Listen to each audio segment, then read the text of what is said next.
Vamos con el tema de ayer y habíamos visto la importante participación o la función del riñón para el mantenimiento de la presión arterial a largo plazo, ¿no? Y hemos visto los mecanismos de diuresis por presión y natriuresis por presión que son esenciales para el mantenimiento de, por una parte, el volumen de líquido extracelular y al mantener las cantidades normales de volumen de líquido extracelular, también se mantiene el volumen sanguíneo y se mantiene la presión arterial a largo plazo. Otro mecanismo que está también vinculado con el riñón es este del sistema renina-angiotensina. También este es un mecanismo, digamos, esencial en el control de la presión arterial.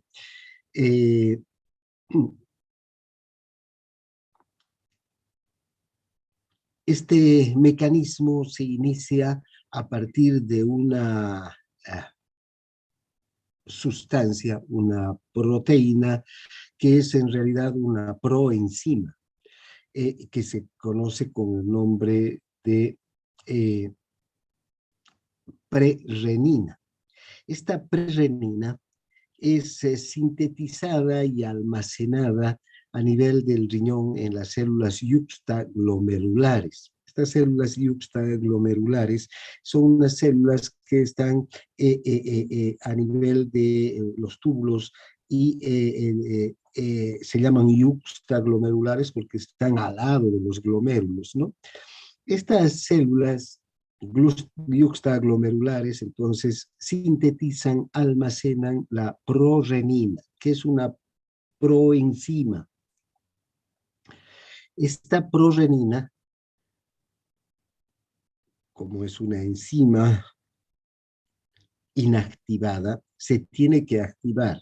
Y cuando se activa, la renina, la prorenina se va a convertir en renina, ya es su forma activa, cuando es liberada por el riñón hacia la circulación. Si la presión arterial desciende, disminuye por debajo de los 100 milímetros de mercurio, que normalmente es la presión media, si baja la presión, entonces estas células, las células yuxtaglomerulares, también tienen receptores de presión, son receptores de presión, y perciben estas disminuciones en la presión arterial. Y entonces, cada vez que disminuye la presión arterial, estas células liberan la prerenina, o prorenina. Esta proenzima se libera y llega a la circulación y se convierte en renina. Una vez que la renina está en la circulación, va a desencadenar una serie de reacciones bioquímicas en cascada que van a tener como consecuencia que nuevamente la presión se eleve, aumente la presión y vuelva a sus valores normales.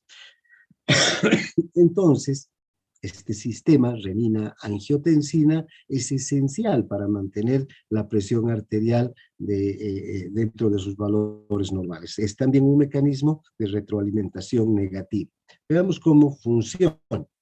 Siempre que descienda la presión arterial a nivel de la del riñón, se produce la renina, ¿no? Que, como les decía, es una proenzima y que está guardada y almacenada en las células yuxtaglomerulares. Estas células yuxtaglomerulares solamente van a percibir o van a liberar renina cuando hay una disminución de la presión arterial. Perciben porque son también varoreceptores. Se libera la renina y la renina, como es una proenzima que se activa en el plasma, se convierte en una enzima, que es la renina. La renina, como toda enzima necesita actuar sobre un sustrato, sobre otra sustancia. Esa otra sustancia es el angiotensinógeno, que es otra proteína que está de forma inactiva, digamos, circulando por la sangre. El angiotensinógeno, cuando la renina se une a él, se convierte en angiotensina 1. O sea, la reacción bioquímica resultante de la unión de la renina con el angiotensinógeno es la formación de la angiotensina 1. Esta sustancia no tiene mayor actividad fisiológica, la angiotensina 1, pero cuando pasa por los riñones, cuando pasa por los pulmones, cuando la sangre pasa por los pulmones, ahí hay una enzima, otra enzima. Esta enzima se llama la enzima convertidora de angiotensina, SA, enzima convertidora de angiotensina. Esta enzima convierte a la angiotensina 1 en angiotensina 2. Esta sustancia, la angiotensina 2, tiene, sí, potentes propiedades fisiológicas que tienen que ver con el mantenimiento de la presión arterial. La angiotensina 2 se dirige al riñón, ya en su forma de angiotensina 2, ¿no? Se dirige al riñón y actúa a nivel de los túbulos, incrementando la retención de sal y de agua. Es decir, esta angiotensina 2 llega a las células epiteliales de los túbulos y actúa ahí produciendo que haya una mayor reabsorción de sodio. Activa bombas sodio, potasio, ATPasas para que el sodio sea transportado desde el túbulo hacia el interior de las células y desde las células hacia el intersticio. Entonces, vean, se activa la retención de sodio. Pero además, junto con el sodio, se reabsorbe agua.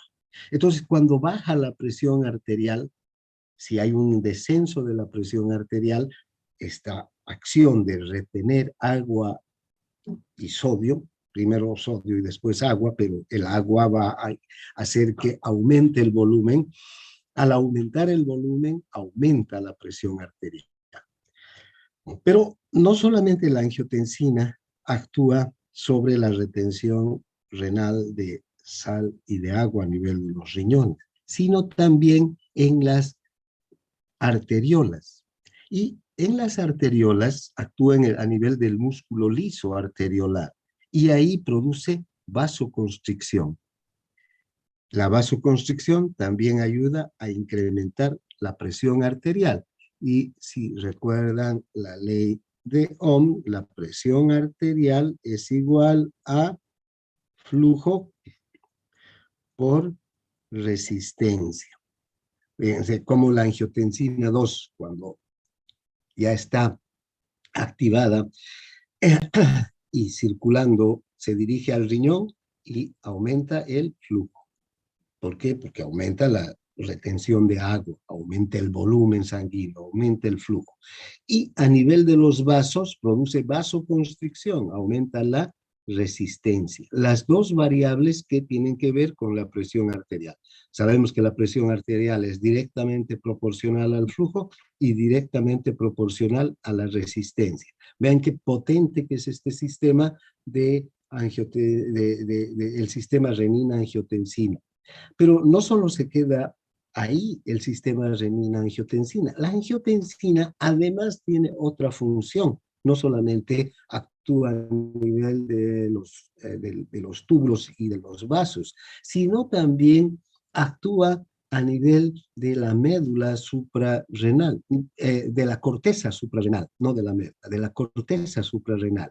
Y en la corteza suprarrenal activa la síntesis de una hormona, la aldosterona. La aldosterona también es una hormona que va a actuar a nivel de los túbulos, incrementando la retención renal de sodio y desde luego, de agua, para aumentar más todavía el volumen.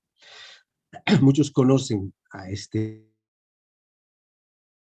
renina, angiotensina, aldosterona, porque también la aldosterona tiene un papel importante en, en este mecanismo de mantener la presión arterial a niveles, digamos, dentro de parámetros normales. Todas estas sustancias, el angiotensinógeno, la angiotensina 1, la angiotensina 2, no son nada más que péptidos, ¿vean? Son péptidos que están circulando en la sangre.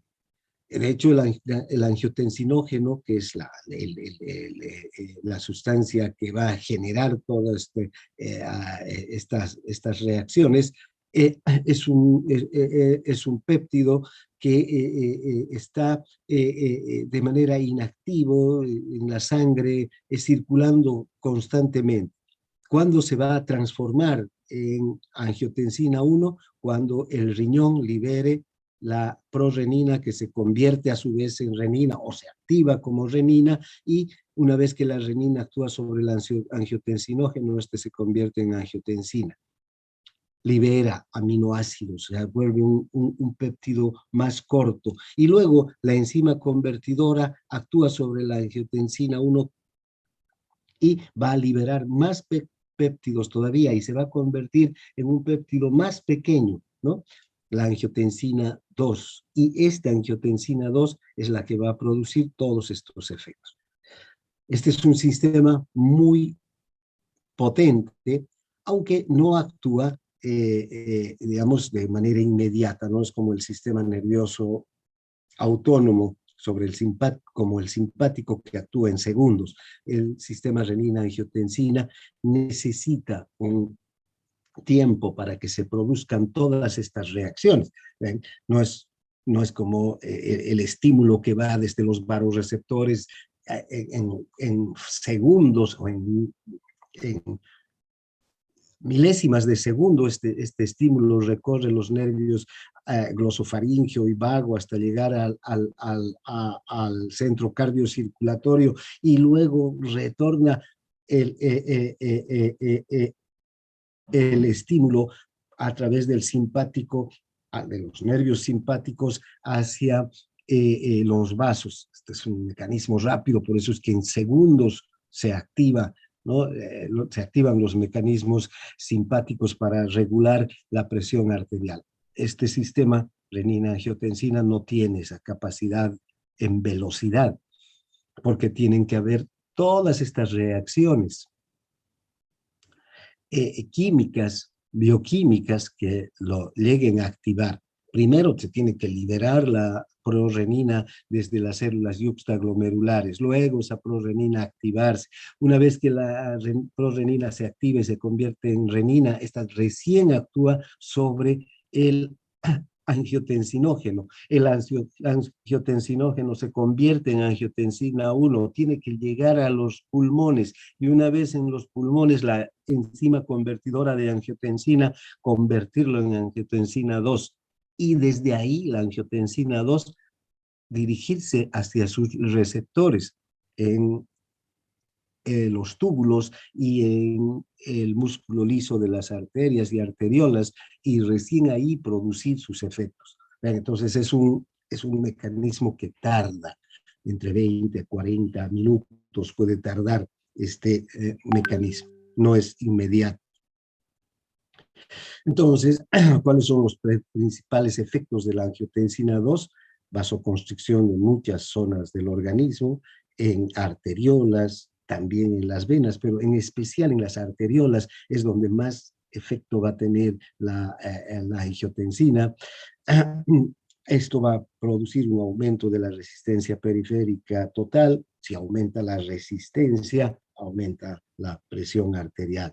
Además, también, aunque no es tan potente a nivel de las venas, pero sabemos que si las venas se contraen, por muy poco que se contraen en las venas, ¿qué es lo que van a producir? que aumente el retorno venoso, que aumente el flujo de sangre hacia la aurícula derecha para que la aurícula derecha pueda aumentar el gasto cardíaco a su vez, ¿verdad? Facilita la función de bomba del corazón. Además, va a producir un descenso de la excreción de sal y de agua por los riñones. Los riñones no van a eliminar sal y agua, van a retener sal y agua.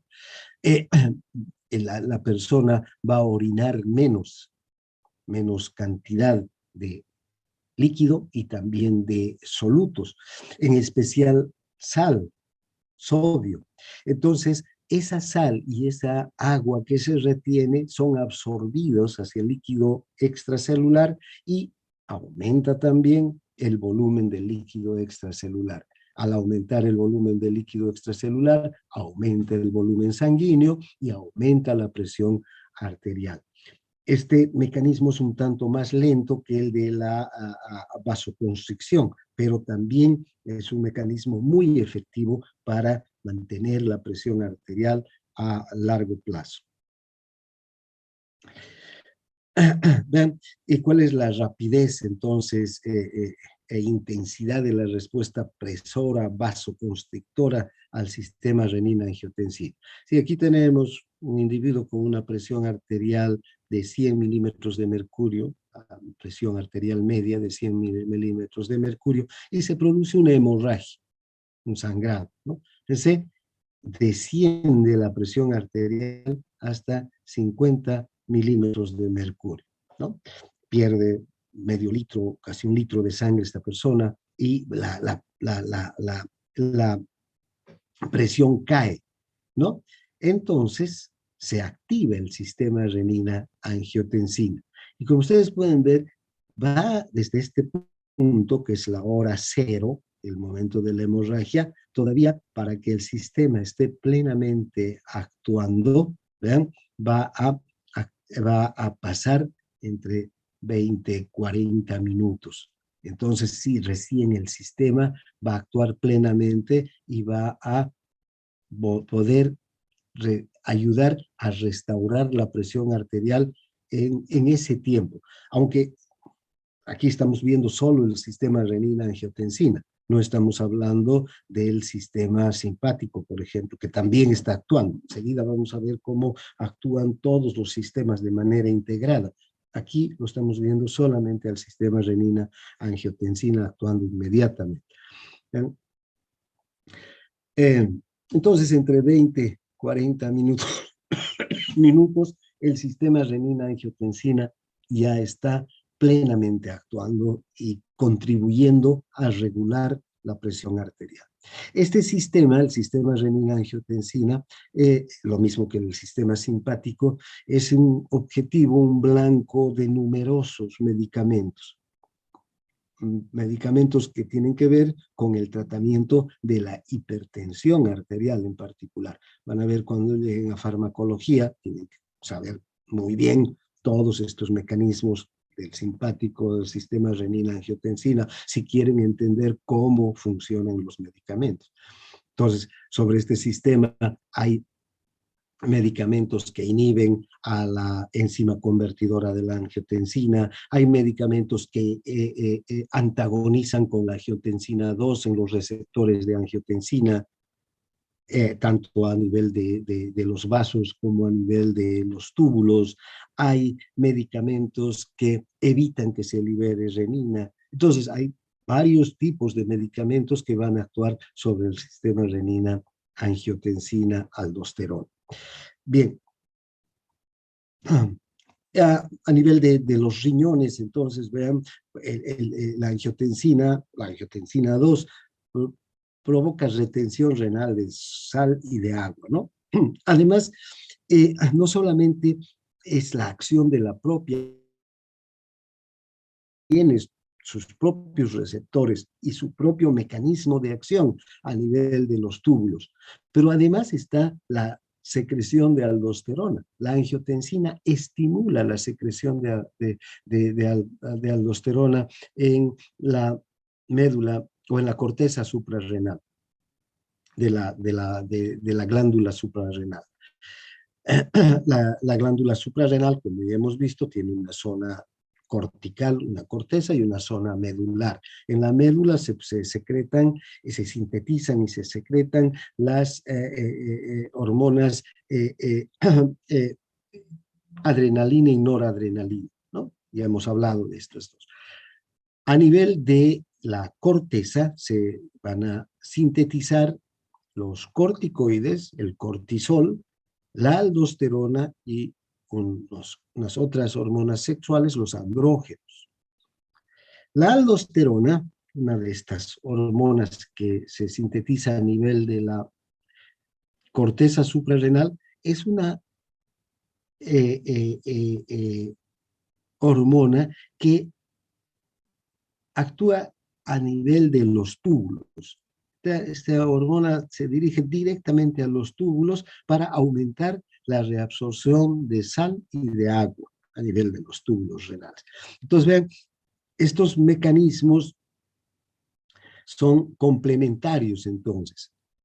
La acción de la angiotensina y la acción de la aldosterona. ¿Para qué? Para que se reabsorba mayor cantidad todavía de agua con el fin de restituir el volumen. Vean la importancia que tiene, por ejemplo, toda esta acción a nivel de un evento como una hemorragia, donde baja tanto la presión por la pérdida de volumen. Una hemorragia involucra la pérdida de volumen, ¿no? Entonces, baja tanto la presión que es necesario ahorrar al máximo el líquido, es decir, evitar que el líquido sea eliminado junto con la orina. Bien. Entonces, aquí podemos ver el efecto de dos concentraciones de angiotensina 2 a nivel de la sangre en la curva de eliminación renal, ¿no? En ambos casos, ¿ya? Baja la presión arterial, disminuye la presión arterial. Primero, la curva normal, ¿no? Y luego está la curva de disminución de la presión. Fíjense, si baja la presión arterial, inmediatamente también disminuye la eliminación de sal y de sodio, y lo que va a hacer es volver al punto de equilibrio. Ahora, en este caso va a ser sí, a ver, en este primer caso podemos ver que si la concentración de angiotensina es baja, la regulación de la presión arterial va a ser en un punto también bajo, ¿no? En 75 milímetros de mercurio. Y si la concentración de angiotensina es alta, va a ser el punto de equilibrio más alto, en 115 milímetros de mercurio. Bien, entonces aquí en este gráfico podemos ver lo que ocurre cuando aquí vamos a ver otra función del sistema renina-angiotensina para el mantenimiento de la presión a pesar de las variaciones de la ingestión de sal.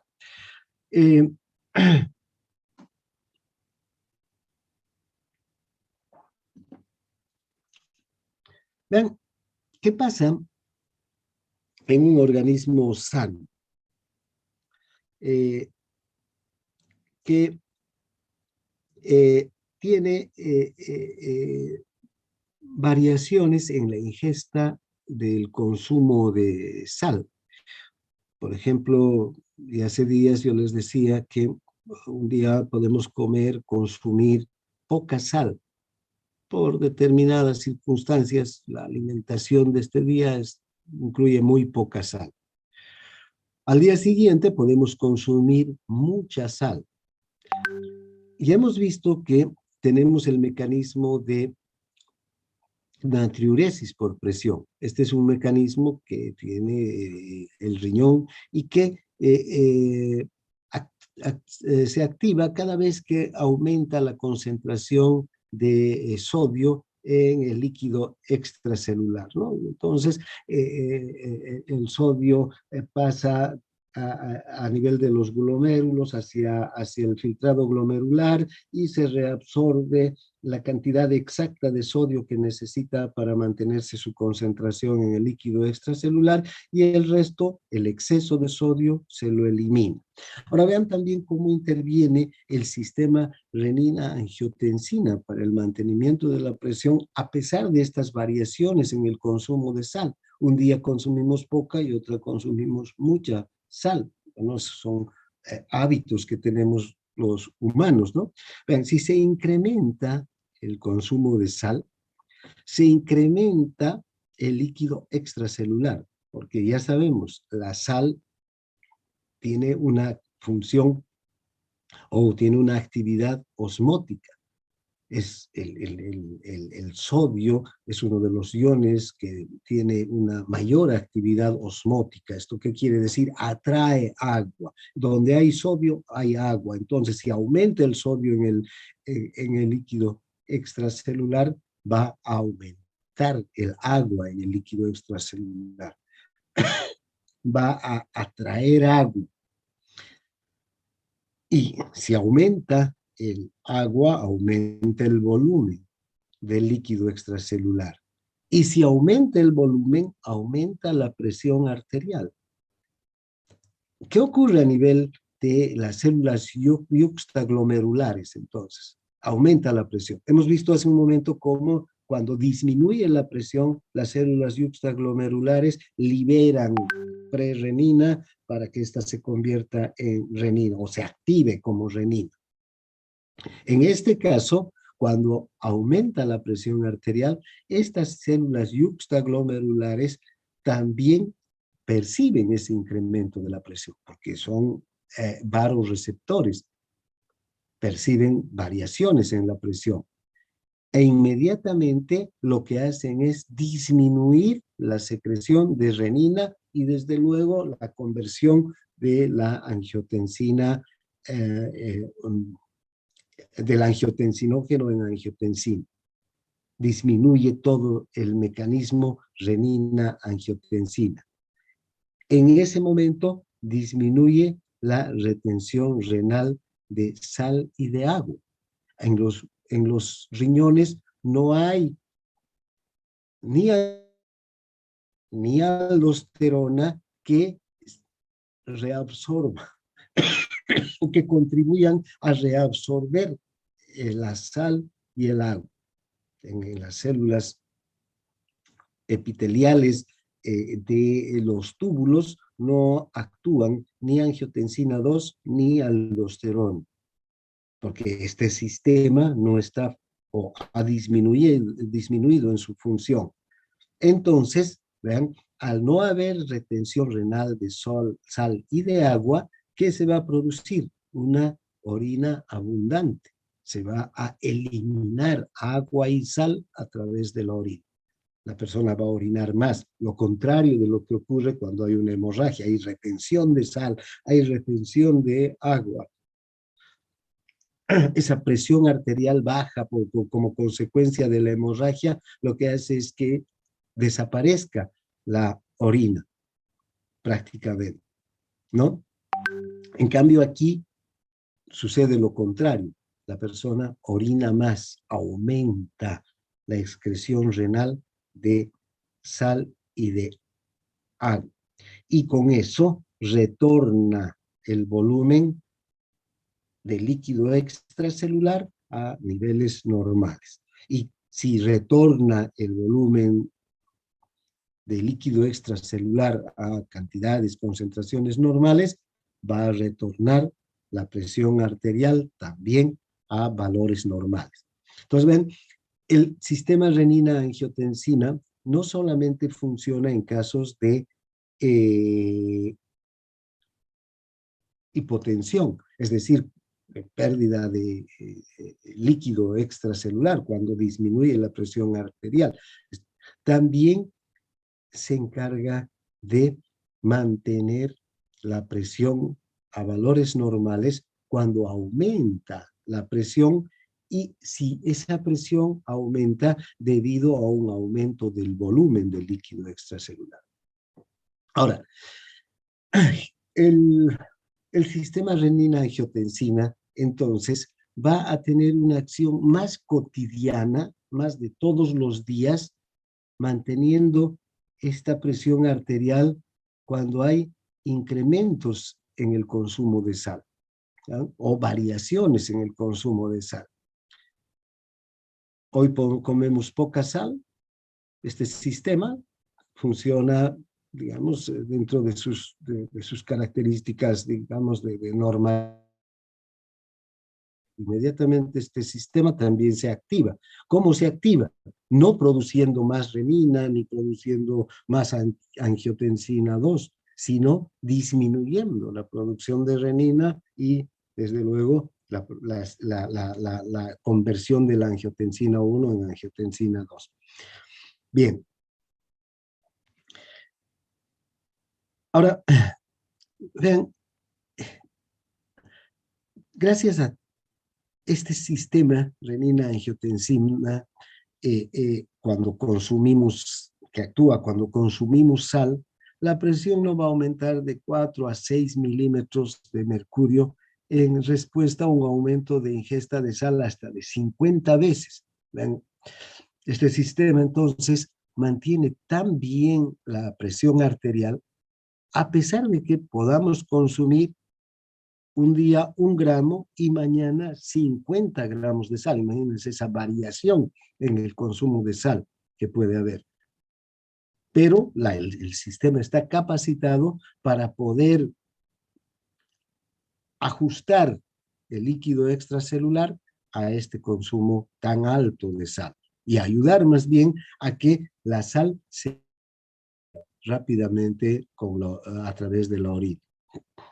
Si este sistema estaría bloqueado, el mismo aumento de ingestión de sal podría provocar un aumento de hasta 10 veces la presión arterial. Y si se bloquea el sistema renina-angiotensina, no funciona, por muy poca sal que consumamos, la presión puede subir muchísimo, ¿no? Bien, ahora hay otros tipos de hipertensión también en los que interviene la angiotensina, ¿no? Esto ya lo van a ver después ustedes en clínica, hipertensión provocada por un tumor de células yuxtaglomerulares. Si hay un tumor que produce renina, además, o sea, que produce anormalmente renina, obviamente va a haber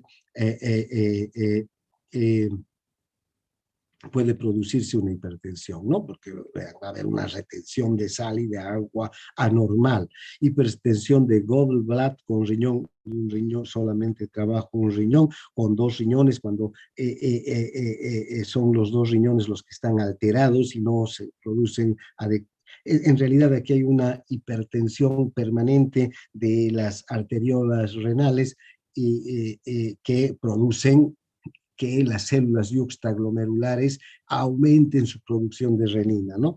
Hipertensión causada por riñones enfermos que segreguen renina crónicamente, también. Entonces, fíjense, aquí el riñón alterado puede producir una cantidad anormal de renina. Se produce una cantidad anormal de renina, esta va a ayudar a que haya mayor cantidad de angiotensina 2 circulando, esta angiotensina va a retener más agua, va a producir mayor vasoconstricción y va a producir una hipertensión grave en las personas que tienen estas patologías, ¿no? También hay otros tipos de hipertensión que se pueden provocar por combinaciones de sobrecarga de volumen y vasoconstricción, ¿ven? Hipertensión en la parte alta del cuerpo causado por una coartación aórtica. Si hay una coartación de la arteria aórtica, entonces aorta, esta puede aumentar la presión arterial en la parte alta del organismo, ¿no? Hipertensión en la preeclampsia, se conoce como toxemia gravídica o del embarazo, no se conocen bien sus causas, pero hay muchas mujeres que durante el embarazo empiezan a desarrollar una hipertensión arterial que antes del embarazo no tenían. Y en algunas es tan grave que se producen unas crisis de hipertensión durante el parto que pueden poner en riesgo la vida de la mujer y del feto antes de que nazca. Es muy temida esta hipertensión durante el embarazo, por eso que dentro de los controles prenatales hay que tener mucho cuidado en hacer el seguimiento de las mujeres con relación a su presión arterial. Hay hipertensión neurógena por una potente estimulación del sistema nervioso simpático. En este caso, hay individuos que también tienen una actividad simpática digamos, mayor de la normal, descontrolada. Entonces esta actividad simpática hace que se desencadenen todos los mecanismos de estrés, de alarma, y como hemos visto, todos estos mecanismos, dentro de estos mecanismos, uno de ellos es el aumento de la presión arterial, ¿no? Hay hipertensión neurógena aguda provocada por sección de los vasoreceptores también, por algún motivo, puede accidentes, traumas, pueden haber una sección de los nervios de los vasoreceptores y no hay entonces el control que se requiere para el mantenimiento de la presión por parte de los vasoreceptores. Ahora, la principal hipertensión es la hipertensión primaria. Esta es la más común, también se la llama esencial. Estas otras son hipertensiones secundarias, porque sean secundarias a alguno de estos problemas. Hay más hipertensiones también, pero son secundarias a alguno de estos problemas que se los puede identificar. Esta hipertensión primaria es muy difícil de identificar en cuanto a su etiología, a su origen. Y esta es la hipertensión que más se presenta. Entre el 90 al 95% de las personas con hipertensión tienen esta hipertensión esencial primaria. Aunque hay algunos elementos que hay que tomar en cuenta, que muestran que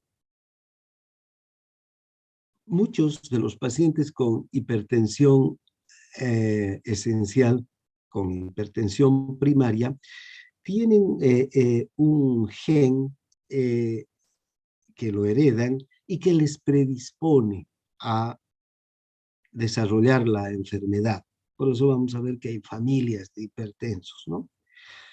Pero también, y esto es muy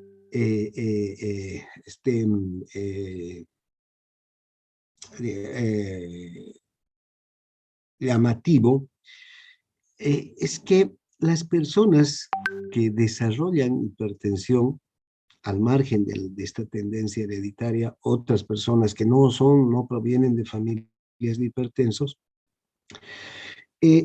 tienen o aumento de peso, o son obesos, o tienen también una vida sedentaria. Estos dos factores, el aumento de peso, la obesidad y el sedentarismo, influyen en especial la obesidad, es el factor que más relacionado está con la hipertensión. Entre el 65 al 70% del riesgo de desarrollar hipertensión tiene que ver con la obesidad, con el aumento de peso. Por eso es que ahora hay una epidemia de hipertensión a nivel mundial en los países desarrollados e incluso en los países, y Esto tiene que ver con la llamada comida chatarra, que necesariamente es por... Estas comidas tienen las características de desarrollar obesidad. Más que nutrir este tipo de comidas, las comidas chatarras, las comidas envasadas, las comidas rápidas, más que nutrir, lo que hacen es producir el aumento de tejido adiposo. Y esta situación es la que predispone a la hipertensión primaria. Combinada con una vida sedentaria, la obesidad, estos dos factores son los que más involucrados están en el desarrollo de la hipertensión. Ahora, fíjense qué características tiene la hipertensión causada por sobrepeso y obesidad. Por una parte, aumenta la masa corporal en un individuo que desarrolla sobrepeso, ¿eh? Hay más masa corporal, hay más tejido graso en el organismo. Entonces, hay mayor necesidad de flujo sanguíneo para todo abastecer las necesidades de una masa corporal cada vez mayor. Por eso hay un aumento del gasto cardíaco. No sé si conocen ustedes esa fórmula de calcular el índice de masa corporal, que tiene que ver con el peso y la talla. Lo vamos a ver en práctica y cuando hablemos en especial cuando veamos las prácticas de endocrino. Porque está muy relacionado con la insulina, que es la hormona que está más vinculada precisamente con estas alteraciones que tienen que ver con el sobrepeso y la obesidad. Eh, Bien, pero una vez que aumenta la masa corporal, aumenta el gasto cardíaco. Este aumento del gasto cardíaco supone un aumento de la carga de trabajo del corazón. El corazón tiene que trabajar más para mantener las necesidades de una masa corporal cada vez mayor. Además, aumenta la actividad simpática nerviosa también, en especial a nivel de los riñones. Hay un aumento de la actividad del simpático a nivel de las arteriolas renales, y estas arteriolas renales se contraen con mayor fuerza, lo que presupone una mayor actividad de todos estos mecanismos que estamos viendo de retención renal, de agua, de sodio, porque esta actividad simpática nerviosa va a producir un aumento de las concentraciones de angiotensina y aldosterona. Se van a contraer las arteriolas renales y al contraerse van a aumentar la presión y estas células yuxtaglomerulares van a percibir este aumento, aunque el resto del organismo no esté con un incremento de la presión arterial, ahí esas arterias van a estar con una presión aumentada y las máculas van a percibir ese aumento por esta actividad simpática a nivel del riñón. Y van a producir mayor renina, mayor angiotensina 2, mayor aldosterona, mayor retención de sal y de agua. Se va a alterar el mecanismo de natriuresis por presión, no se va a eliminar la cantidad de sal en la misma medida en la que se ingiere la sal, porque recuerden, el mecanismo de natriuresis por presión tiene que ver con que si yo consumo 1 gramo de sal, ese mismo gramo de sal lo tengo que eliminar para mantener las concentraciones de sal en el organismo. Entonces, los riñones no van a tener la capacidad de eliminar la sal y el agua de manera normal. Entonces, siempre que hay sobrepeso, y todavía mucho más cuando hay obesidad, las personas tienden a desarrollar hipertensión. Ahora, hay otras hipertensiones también esenciales que están muy vinculadas al consumo de sal. No todas están vinculadas al consumo de sal, aunque todas las hipertensiones, todas, absolutamente todas, eh, no son beneficiadas con el consumo de sal. Ya acabamos de ver, puede ser una hipertensión no esencial, perdón, sal, pero que en última instancia igual va a producirse una retención de sal.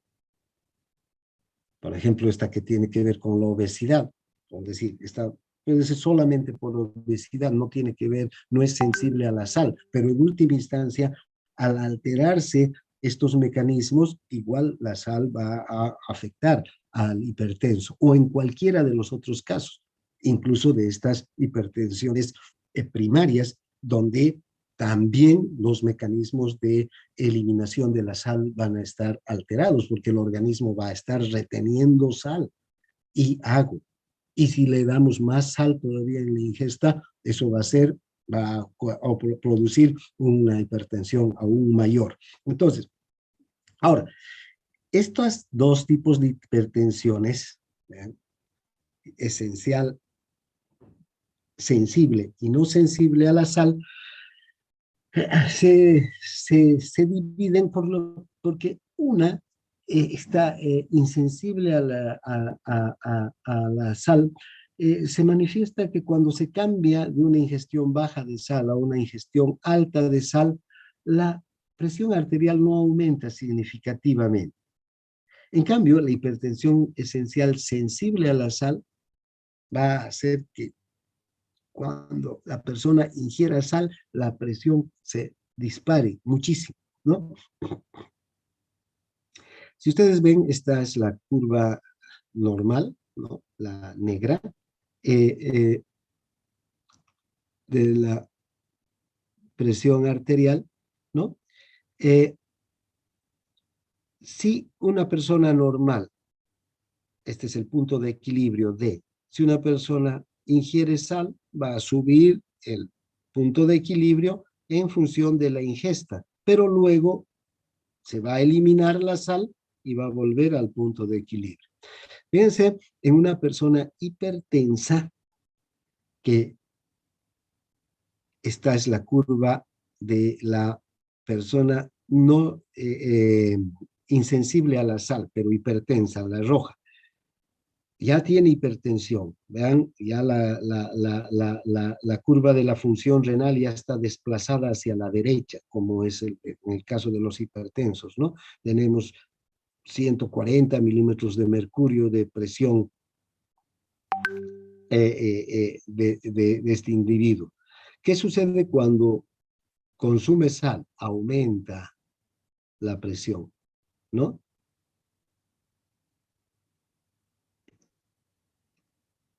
Perdón, aumenta la concentración de sal, ¿sí?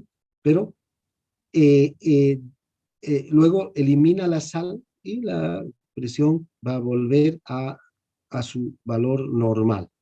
No normal, sino previo, ya de hipertenso. La curva azul nos muestra que cuando una persona es sensible a la sal, no solamente, vean cómo aumenta la ingesta y la concentración en el líquido extracelular, pero la presión no es la misma porque no solamente se mantiene el punto de equilibrio, sino que el punto de equilibrio además se desplaza más hacia la derecha, y aumenta la presión arterial de manera significativa cuando consumes sal. Por eso, ahora, tanto en el insensible como en mayor, mayor eh, este, con mayor razón en el sensible, es mejor que estas personas no consuman sal o disminuyan enormemente su consumo de sal. Ahora, ¿cuál es el tratamiento de la hipertensión arterial? Lo más importante, aumento de la actividad física, pérdida de peso, Esto es para todas las hipertensiones, pero para la hipertensión arterial esencial, esta que se produce por obesidad, por sedentarismo, ¿no? Eh, Estas dos son actividades importantes. Además hay un tratamiento farmacológico que se puede usar vasodilatadores, se puede usar natriuréticos, diuréticos para bajar el volumen, los vasodilatadores disminuyen la resistencia, los diuréticos disminuyen el volumen, hay fármacos que solamente son vasodilatadores, hay fármacos que solamente son diuréticos, hay fármacos que son combinaciones de estas dos funciones, entonces hay numerosos fármacos que ayudan a mantener la presión arterial normal. Pero si no hay cambios en estos dos factores, estos medicamentos muy poco pueden hacer. Muchos pacientes creen que pueden seguir con los mismos estilos de vida y porque toman su medicamento están ya salvados, y eso no es así, ¿no? Bien, ahora, finalmente, para terminar con la presión arterial, vean, hay múltiples aspectos que están integrados en un solo sistema para regular la presión arterial. O sea, la presión arterial, como hemos venido viendo en las últimas clases, se van a regular por mecanismos de acción rápida que responden en segundos o minutos. Estos mecanismos son los de los vasoreceptores, los quimiorreceptores, la respuesta isquémica del sistema nervioso central. Estos son mecanismos que actúan en segundos. Entonces, no permiten que hayan cambios bruscos de la presión arterial, ¿no? En especial, los vasoreceptores, ¿visto? Ayudan a que la presión arterial esté siempre dentro de límites normales, en un rango de normalidad. En realidad tienen una función amortiguadora estos vasoreceptores, de tal suerte que no hayan variaciones grandes en la presión arterial. Nosotros tenemos actividades que podrían bajar o subir la presión arterial, ¿no? Si me echo a descansar, podría bajar la presión a 50 milímetros de mercurio, y si me levanto y suena mi despertador y tengo que salir corriendo, podría llegar a 200 milímetros de mercurio. Gracias a los vasoreceptores puedo realizar todas estas actividades y la presión arterial va a moverse en un rango de 5, 10 milímetros de mercurio, de aumentar o disminuir, porque se tiene que es normal que hayan estas variaciones pequeñas de la presión de acuerdo a las actividades del día, a las emociones del día, etc. Entonces, estos son mecanismos que están actuando minuto a minuto, segundo a segundo, para mantener la presión arterial. Luego, luego tenemos mecanismos de control de la presión que actúan después de muchos minutos.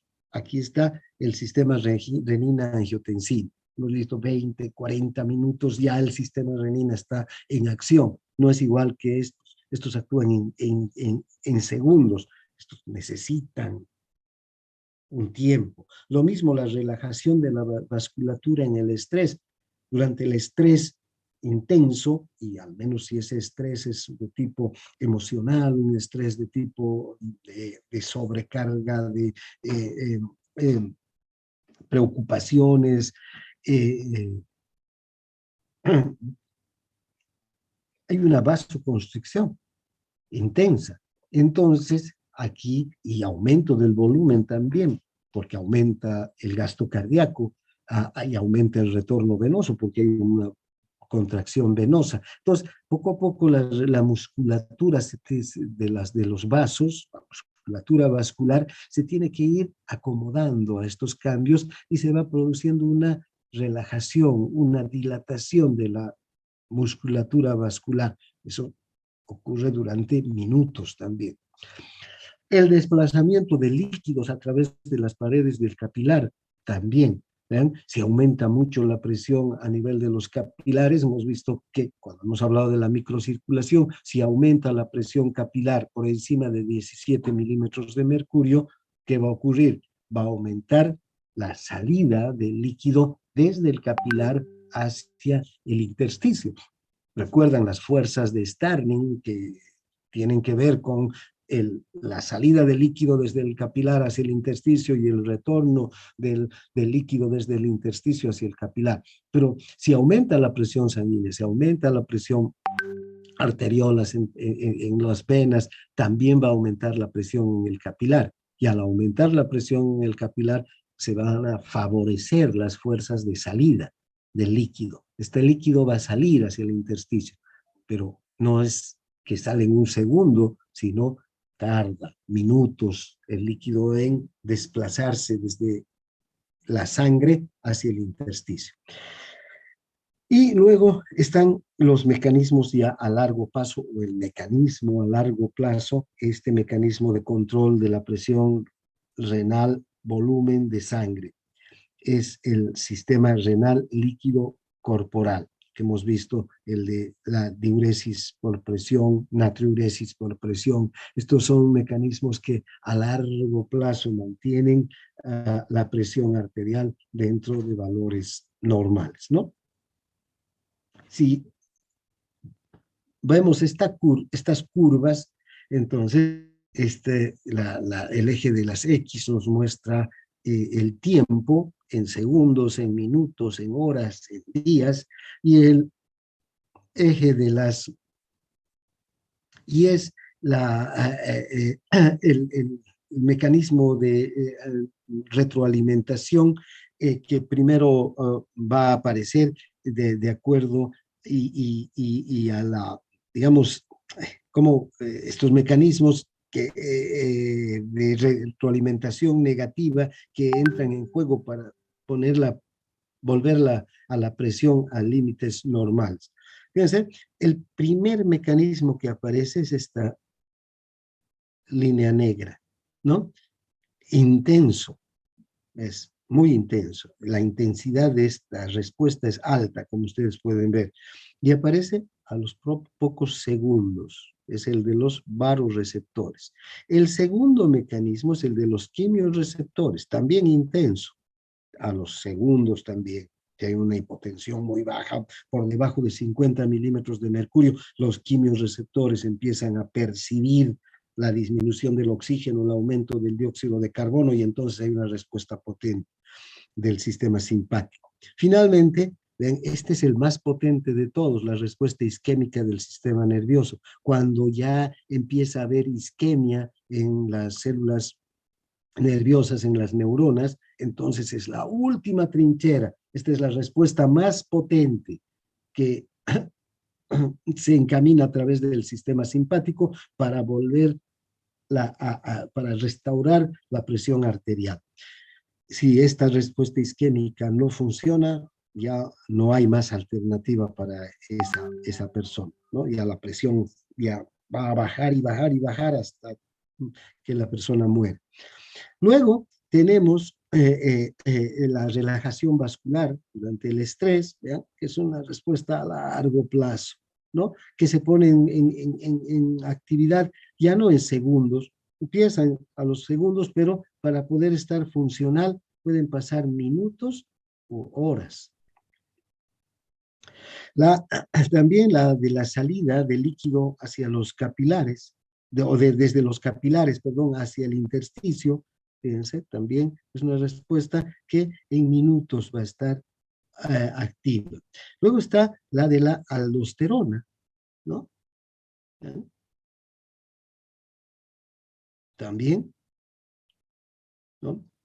El sistema renina, angiotensina, aldosterona, que después de minutos, horas, va a estar plenamente vigente. Y finalmente, este otro, que es el sistema renal de líquidos corporales, que es el que va a mantener a largo plazo y de manera potente la presión, porque este es un mecanismo en el que los riñones están trabajando minuto a minuto, segundo a segundo, todos los días, filtrando el líquido, reabsorbiendo las sustancias que el organismo necesita para el mantenimiento de la homeostasis y eliminando las sustancias que están por demás. Entonces, dentro de esas sustancias que el organismo necesita para el mantenimiento de la homeostasis están la sal y el agua. Entonces, mantiene el equilibrio, ¿no?, hídrico y electrolítico, el riñón, para que la presión arterial se mantenga estable a largo plazo. Bien, entonces aquí tenemos todos los mecanismos que intervienen en el mantenimiento de la presión arterial. Recuerden, estos vasoreceptores trabajan todo el tiempo, los quimiorreceptores también, pero en especial los vasoreceptores están todo el tiempo activados. Ya si subo un poco o baje un poco la presión, los vasoreceptores responden inmediatamente para mantener la presión arterial dentro de los valores normales. Bien, aquí quedamos entonces con este tema de la presión arterial. Y ahora vamos a hablar del gasto cardíaco, del retorno venoso y de la regulación de estos dos factores. Si nos da un poco de tiempo, sí, creo que tenemos unos minutos más para hablar de lo que es el gasto cardíaco, de lo que es el retorno venoso y cómo estos dos factores son esenciales para la circulación de la sangre. ¿Qué debemos entender como gasto cardíaco? Cuando hablamos de gasto cardíaco, estamos hablando de la cantidad de sangre que bombea el corazón hacia la aorta cada minuto. Este gasto cardíaco es igual al volumen minuto. El volumen minuto no es nada más que la cantidad de sangre que bombea el corazón hacia la aorta cada minuto. Entonces, gasto cardíaco es sinónimo de volumen minuto. ¿Cómo se calcula el gasto cardíaco? A partir de la frecuencia cardíaca y del volumen sistólico, porque el volumen sistólico es la cantidad de sangre que bombea el corazón en cada sístole hacia la aorta. Ahora, el retorno venoso es la cantidad de flujo sanguíneo que vuelve desde las venas hacia la aurícula derecha cada minuto. A eso lo vamos a entender como retorno venoso. ¿Por qué venas vuelve la sangre hacia el corazón? Las venas que ya van a recolectar toda la sangre y que la van a llevar hacia el corazón son las dos venas cavas, la superior y la inferior. Entre estas dos venas aportan entonces al retorno venoso. Ahora, un principio es para la circulación, es que el retorno venoso y el gasto cardíaco deben ser siempre iguales entre sí. Esto es un principio que tenemos que recordar. Gasto cardíaco y retorno venoso son iguales entre sí. Bien, a ver, volvamos a repasar entonces. Sí. Aquí tenemos las 4 cámaras.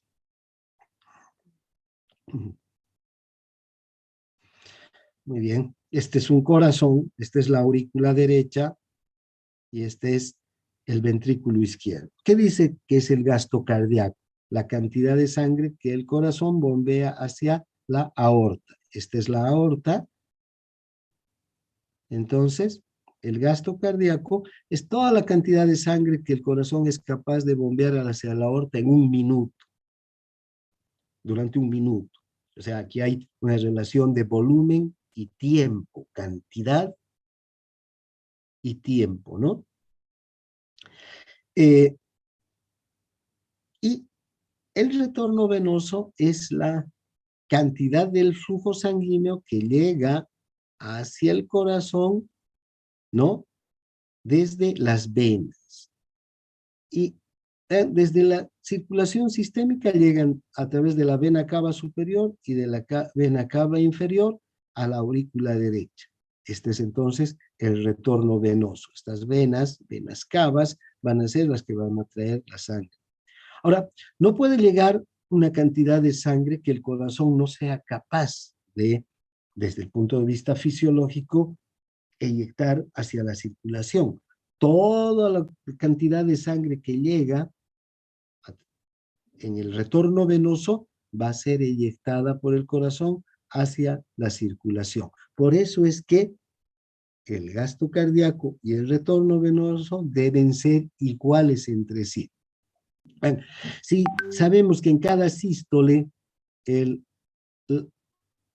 ventrículo izquierdo eyecta hacia la aorta 70 mililitros de sangre, entonces quiere decir que esos 70 han llegado a través del retorno venoso, 70 mililitros. No hay de dónde salga, no hay otra vía por la que pueda llegar la sangre aquí, sino a través del retorno venoso. Si aumenta el retorno venoso, ¿ven? Por eso se dice que cuando hay una contracción de las venas, ¿no? Si hay una estimulación simpática, por ejemplo, las venas se contraen y esa estimulación simpática y esa contracción de las venas, ¿qué va a conseguir? Que aumente el retorno venoso, que la sangre que las venas normalmente tienen almacenadas puedan dirigirse hacia la aurícula derecha. Si aumenta entonces el retorno venoso a 90 mililitros, ¿no? Con una estimulación simpática, esos 90 van a llegar a la aurícula derecha, van a pasar al ventrículo derecho y van a ir hacia la circulación pulmonar para oxigenarse y el ventrículo izquierdo tiene que bombear esos 90 mililitros hacia la circulación. Entonces, retorno venoso es igual a gasto cardíaco. O si disminuye también el retorno venoso. Puede haber una vasodilatación de venas, hay un éxtasis venoso y disminuye a 40 mililitros el retorno venoso. Entonces, también la aorta va a recibir 40 mililitros en cada sístole provenientes del ventrículo, ¿no? Entonces,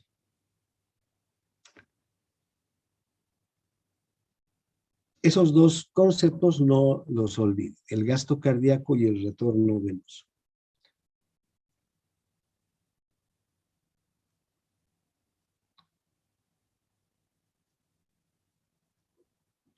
Ahora, ¿cuáles son los valores normales del gasto cardíaco? Se dice que el gasto cardíaco medio en reposo en varones jóvenes sanos es de 5.6 litros por minuto y en mujeres jóvenes y sanas 4.9 litros por minuto. En general, se dice que el gasto cardíaco, y este es el valor que vamos a tomar como valor promedio, sin hacer diferencias entre hombres o mujeres, el gasto cardíaco es de 5 litros por minuto. Recuerden entonces este valor, ¿ya? 5 litros por minuto. O 5.000 mililitros también por minuto. Ahora, hay dos variables que tenemos que tomar en cuenta con el gasto cardíaco. Estas dos variables son tiempo y cantidad, ¿sí? No son solo 5 litros, son 5 litros en un minuto. Eso es lo que bombea el corazón. Ahora, este gasto cardíaco desde luego puede variar. De hecho, ya estamos viendo que varía entre hombres y mujeres, pero lo uniformemos y hablemos de los 5 litros en un adulto joven. ¿Cuáles serían las causas que, independientemente de hombres o mujeres, van a actuar o van a afectar al gasto cardíaco? En primer lugar, el nivel básico del metabolismo del organismo. Si el organismo está en reposo, todo el organismo está en total reposo, estamos sentados, estamos echados sin hacer nada, 5 litros por minuto sería el gasto cardíaco. Por eso dice gasto cardíaco en reposo. ¿Qué sucede si aumenta el metabolismo? Por ejemplo, en la en el ejercicio físico, que es donde más aumenta el metabolismo, va a aumentar el gasto cardíaco. La edad también tiene mucho que ver con el gasto cardíaco. Desde luego, un niño, por el volumen de su organismo, el tamaño de su organismo, va a tener un gasto cardíaco menor que el de un adulto. También un anciano, una persona de 70, 80 años, va a tener un gasto cardíaco menor que el de un adulto joven por la masa corporal, la actividad de esta persona, ¿no? Ya el metabolismo disminuye en los adultos, en especial en los adultos mayores. El tamaño del organismo también. No es lo mismo una persona que pese 60 kilos y mida unos 70, que la misma persona que mida unos 70 y que pese 200 kilos o 180 kilos. Es decir, la masa que pesa 180 kilos es mucho mayor, una persona obesa, y entonces el gasto cardíaco tiene que aumentar. Y va a aumentar ¿qué? El trabajo del corazón, ya hace rato veíamos esto, entonces va a aumentar el gasto cardíaco de la persona que tenga un organismo más grande.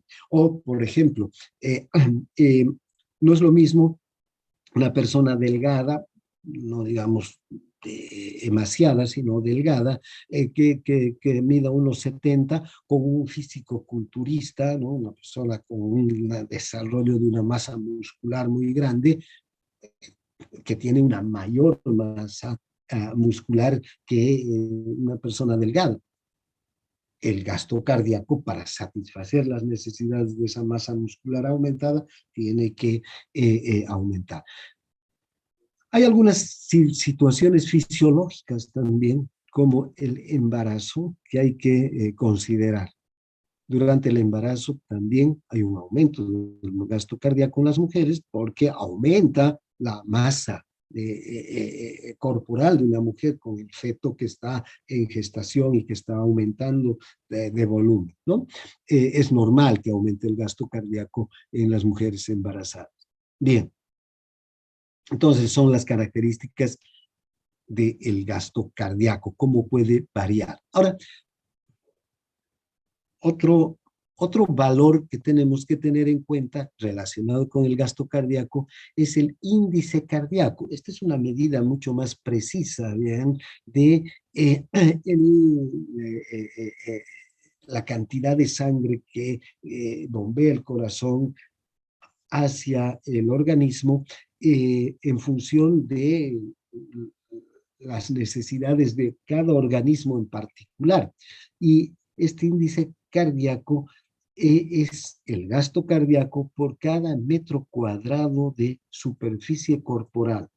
Si tenemos en cuenta que una persona de 70 kilos de peso tiene una superficie corporal de 1.7 metros cuadrados, el índice cardíaco medio será de 3 litros por minuto por metro cuadrado.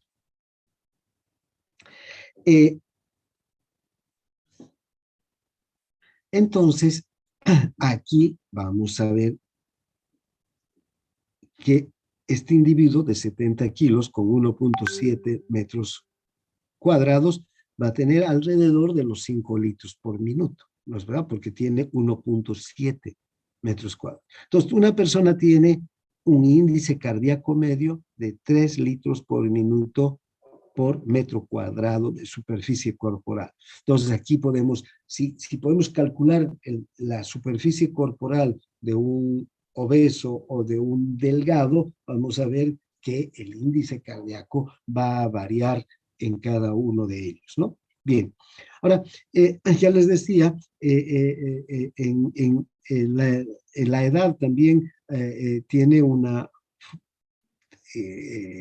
es un factor importante para determinar el gasto cardíaco.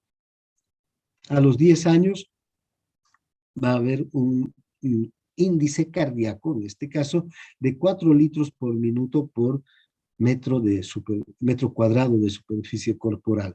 A los 80 años, vean cómo disminuye, 2.4 litros por minuto por metro cuadrado de superficie corporal. Bien, ahora, ¿cómo se controla el gasto cardíaco por el retorno venoso?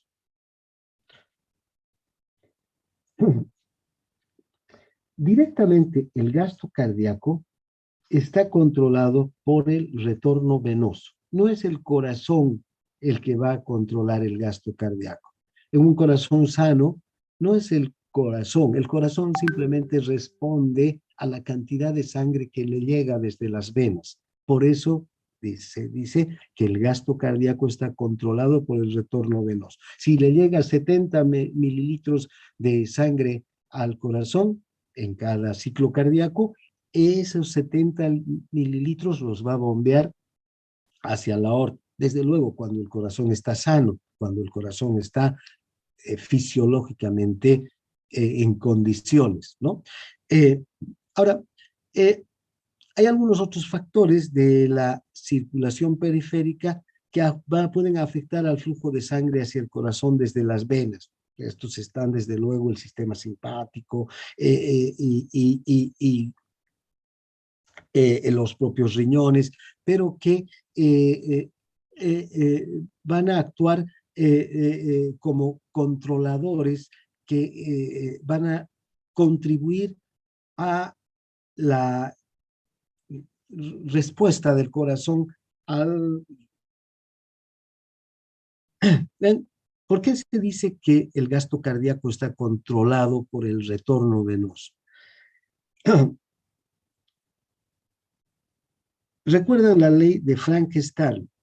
Dice que el corazón tiene un mecanismo propio que le permite bombear automáticamente toda la sangre que le llega a la aurícula derecha desde las venas.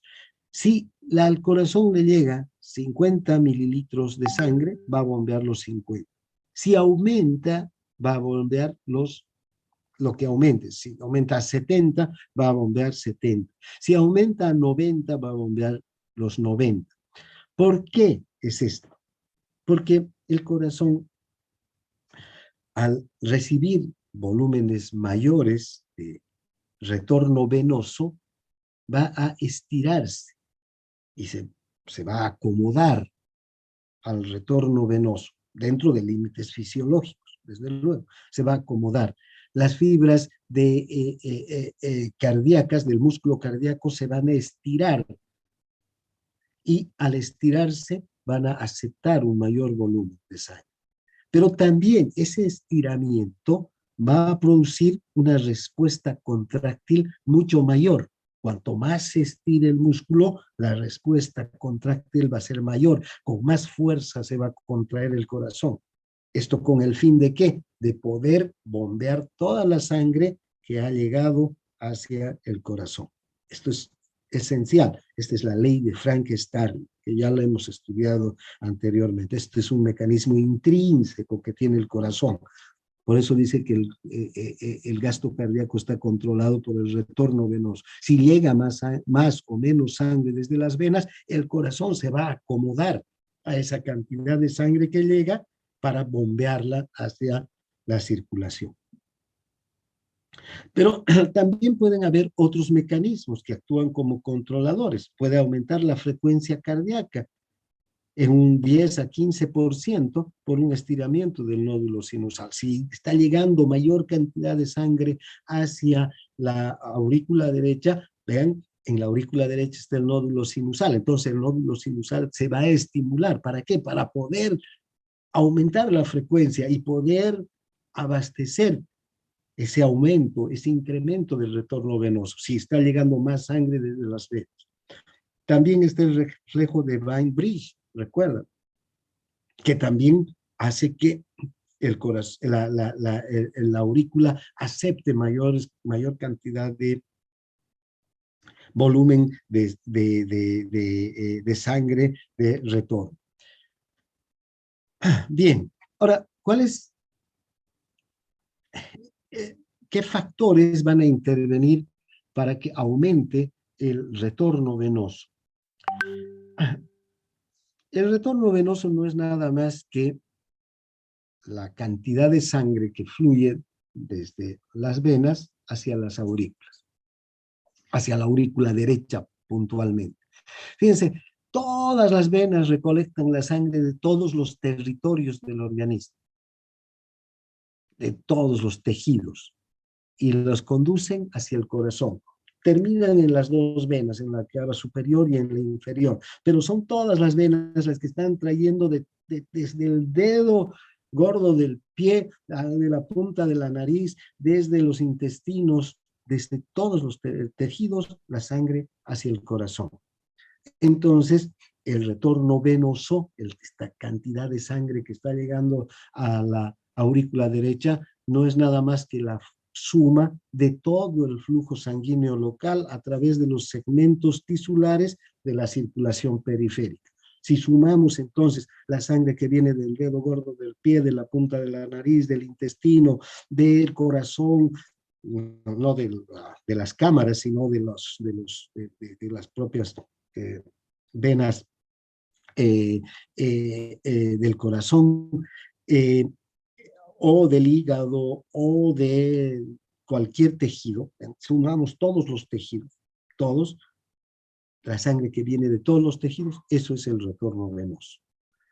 Ahora, ya sabemos que si estamos en reposo, la cantidad de sangre que requiere cada tejido para su metabolismo es la mínima indispensable para que no sufra. Entonces, si estamos en reposo, ¿ven? Toda la sangre que viene de los diferentes tejidos, y si sumamos toda esa sangre, son esos 5 litros por minuto que se va a bombear hacia la aorta. Ahora, ya sabemos que en los tejidos el flujo se regula en proporción a su metabolismo. Si todos los tejidos están en reposo, ese flujo va a ser constante a todos los tejidos y 5 litros por minuto. Pero ¿qué pasa si aumenta en un tejido? Si empezamos a caminar y el tejido muscular empieza a requerir mayor flujo sanguíneo porque aumenta el metabolismo por la actividad física, por la actividad del músculo. ¿Vean? Ese flujo sanguíneo que está yendo a los músculos ya no es el mismo que el que estaba en reposo, aumenta. Hay más cantidad de sangre que llega hacia los músculos.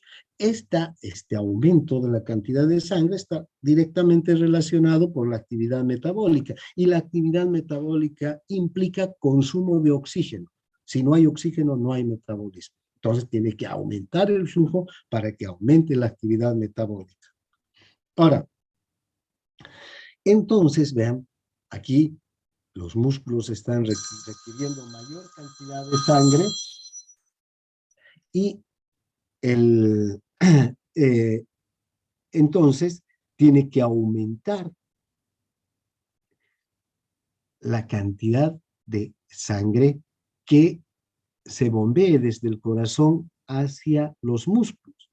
Pero esta cantidad de sangre que el corazón va a bombear no sale de la nada, tiene que llegar al corazón.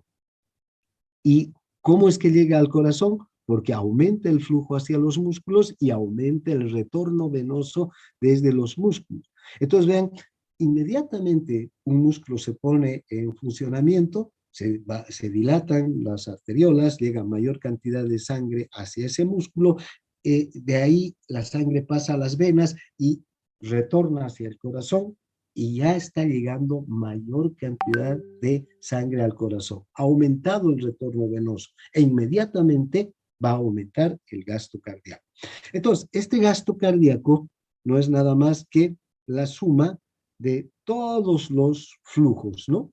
También, porque en última instancia, el gasto cardíaco es la cantidad de sangre, es igual a la cantidad de sangre que le llega al corazón a través de las venas. Y ya sabemos que esa cantidad de sangre que llega al corazón, a las venas, es la suma de todos los flujos. Pero también esta suma de todos los flujos, cuando ya sale convertida en gasto cardíaco, es esa cantidad que ha recogido las venas, desde los tejidos, ¿no? Ahora, la regulación del gasto cardíaco es la suma de todos los mecanismos reguladores del flujo sanguíneo también, porque ven, cuando se regula el gasto cardíaco, gracias a todos estos mecanismos que regulan el flujo sanguíneo a nivel local. A nivel de los músculos, aumenta la vasodilatación. En otros territorios puede haber vasoconstricción. Vean, por ejemplo, una estimulación simpática intensa para una actividad física intensa también, ¿qué va a ocurrir? Aumenta el flujo sanguíneo hacia los músculos, hacia el cerebro, hacia el corazón, para que el flujo sanguíneo hacia estos órganos sea abundante. Hay una vasodilatación intensa y hay mecanismos locales de regulación, ¿no? Pero además hay otros mecanismos también que han empezado a activarse a través del simpático. Por ejemplo, vasoconstricción en otros territorios. En las vísceras, por ejemplo, hay una vasoconstricción intensa. ¿Y qué ocurre a nivel de las vísceras por la vasoconstricción? Hay una contracción de los vasos y una disminución del flujo hacia las vísceras. Un flujo que está disminuido, pero que igual tiene que ser el suficiente para que las vísceras no sufran. No quiere decir que un atleta que está compitiendo al máximo, sus pulmones, perdón, sus músculos, su corazón y su cerebro están recibiendo una cantidad enorme de flujo sanguíneo y sus vísceras están sufriendo por falta de flujo. Eso no ocurre. Ven, hay un control preciso del flujo hacia hacia las vísceras o hacia la piel.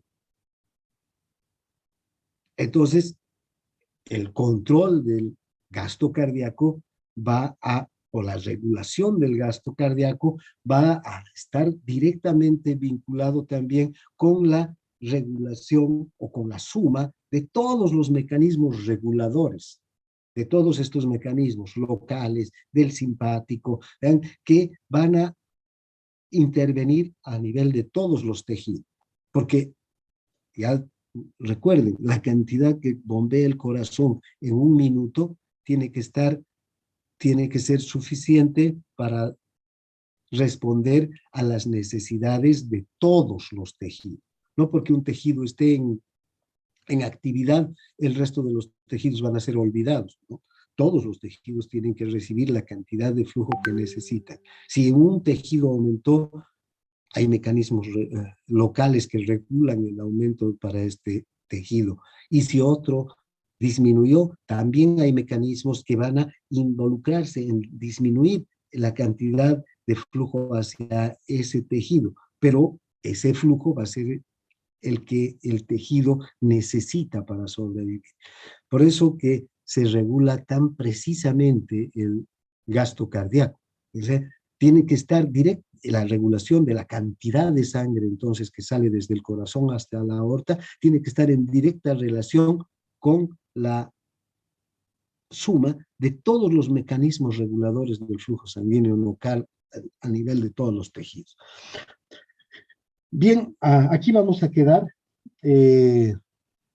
Mañana vamos a... no, el miércoles vamos a retornar desde aquí para continuar con este tema. No sé si hay alguna consulta.